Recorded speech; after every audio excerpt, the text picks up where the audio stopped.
Hablaremos sobre los mecanismos de acción de los antibióticos, antimicrobianos, antimicóticos, antiparasitarios y antivirales.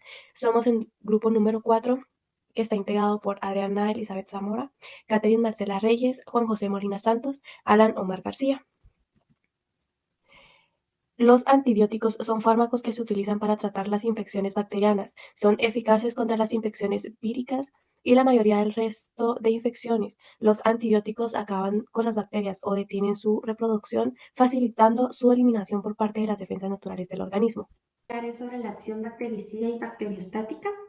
Los antimicrobianos se pueden diferenciar según el efecto que producen en los microbios, que son dos: la bacteriostática, que detiene el desarrollo bacteriano, y la bactericida, que ejerce una acción letal para la bacteria y otros que lo matan o lisan. Sin embargo, un antimicrobiano puede ser bactericida para una bacteria y comportarse como bacteriostático para otra. Muchos antibióticos tienen un sitio primario de acción, que esto consiste en alterar algún paso de la síntesis de las macromoléculas microbianas. Algunas de las partes de las células son el órgano de choque de estos agentes químicos. El espectro antibacteriano es la concentración de un antibiótico por debajo de la cual se considera sensible una determinada especie bacteriana. Según la cantidad de gérmenes sobre los que puede actuar un antibiótico, se dice que hay antimicrobianos de espectro reducido respecto de otros que, por impedir el desarrollo o destruir a diversos tipos de microorganismos, se conoce como un amplio espectro.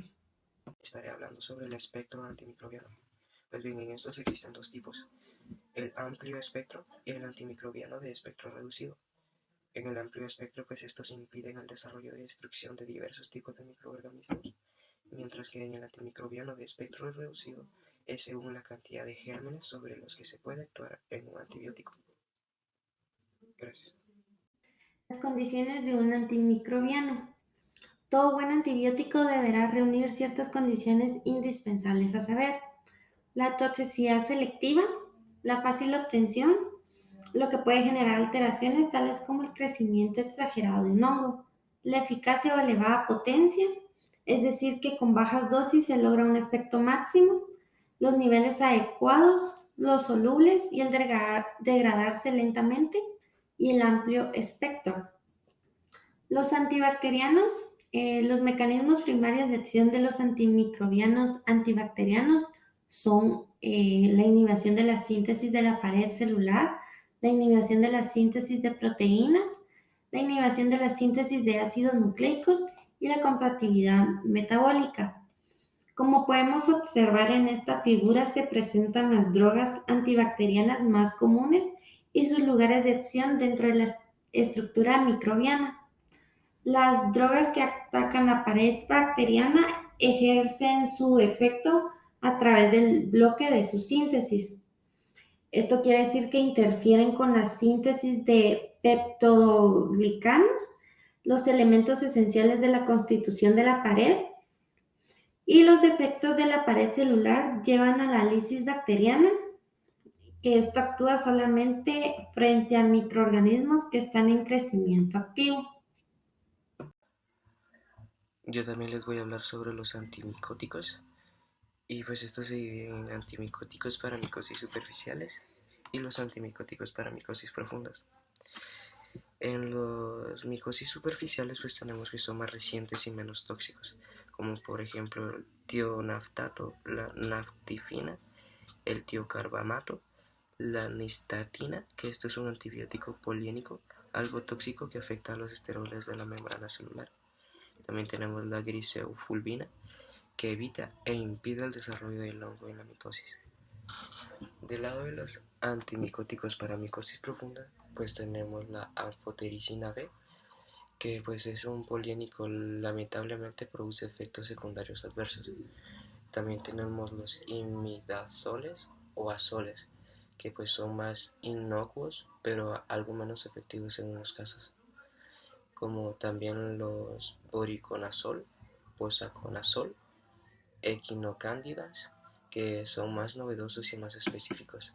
Estos se inhiben la síntesis de glucanos y actúan sobre la pared. La resistencia es el proceso por el cual un microorganismo de determinada especie puede vivir en concentraciones de antimicrobiano que destruirán a otro de la misma especie.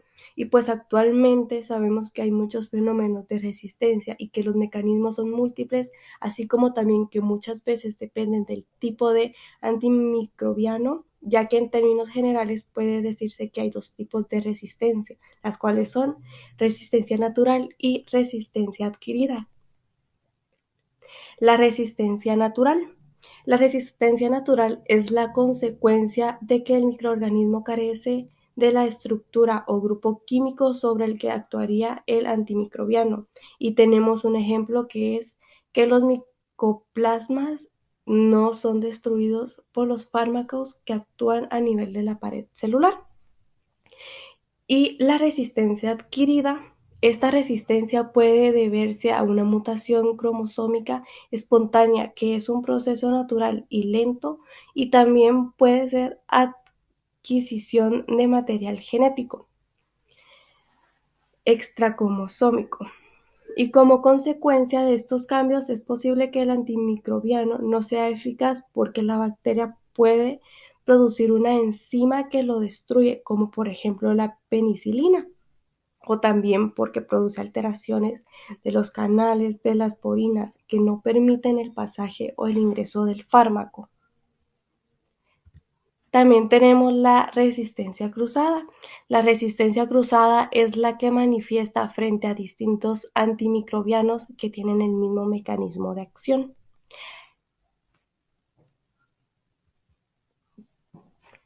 Efectos adversos de los antimicrobianos. Además de los fenómenos de resistencia y de la disbacterosis debidas a la supresión de la microbiota natural del organismo, los antimicrobianos son responsables de reacciones de alergia, especialmente la penicilina, así como el clorafenicol puede causar anemia aplástica, que es la que podemos observar acá en la imagen. O como la tetraciclina, además de tener otros efectos secundarios, origina la pigmentación dentaria, como podemos observar acá también en la imagen. La clindamicina se ha señalado como causante de colitis pseudomembranosa y así como los macrólidos, entre otros. Se desencadenan alteraciones intestinales y no debe ser prescribida para embarazadas porque puede afectar al bebé. Y por último, la AZT causa disminución de los glóbulos rojos y blancos por supresión de la médula ósea. Efectos de los tratamientos combinados. Estos pueden asociarse con fenómenos de sinergismo, antagonismo y diferencia. El sinergismo es el efecto que se obtiene cuando al administrar simultáneamente dos drogas o más se logra un resultado superior al que se hubiera alcanzado con cada una de ellas por separado. El antagonismo es el que se logra un efecto inferior al que se obtendría con una sola de las drogas y por lo tanto debe contraindicarse su uso. Y la indiferencia es la administración de una asociación de antimicrobianos, no implica ninguna variación, pues el resultado es el mismo que cuando se indica solo uno. También se debe contraindicar esta combinación. Acerca de las aplicaciones generales y odontológicas de los antimicrobianos, podemos decir que los antibióticos suelen usarse con dos finalidades. Una, para aprovechar su acción antiinfecciosa o quimioprofiláctica, o por su acción curativa o terapéutica sobre las enfermedades infecciosas.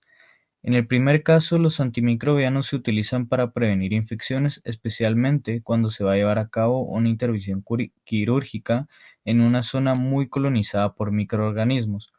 Un ejemplo de lo anterior en odontología es el uso del antimicrobiano. En casos de cirugía para implantes o cirugía de dientes retenidos, etc. También se le prescribe cuando se observa una herida o un traumatismo accidental con muchas probabilidades de infección posterior, por ejemplo, una fractura al maxilar. La otra aplicación corresponde a los pacientes considerados con riesgo de contraer infecciones ante cualquier maniobra que implique la vehiculación de gérmenes que podrían alcanzar el torrente circulatorio, diabéticos o con cardiopatías.